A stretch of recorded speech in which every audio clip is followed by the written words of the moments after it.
everyone, welcome back to Passionate About Tech. I'm excited to bring you another practical tech tutorial today. In this video, we're covering how to enable AssistiveTouch to take a screenshot on your iPhone, perfect if your buttons are broken or you want an easier way to capture your screen.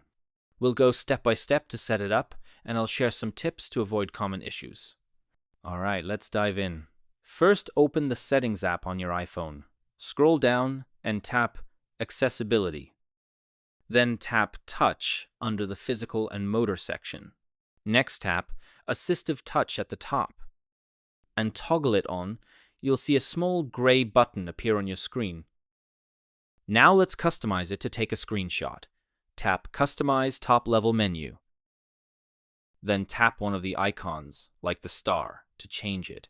Scroll down, select Screenshot from the list, and tap Done in the top right corner.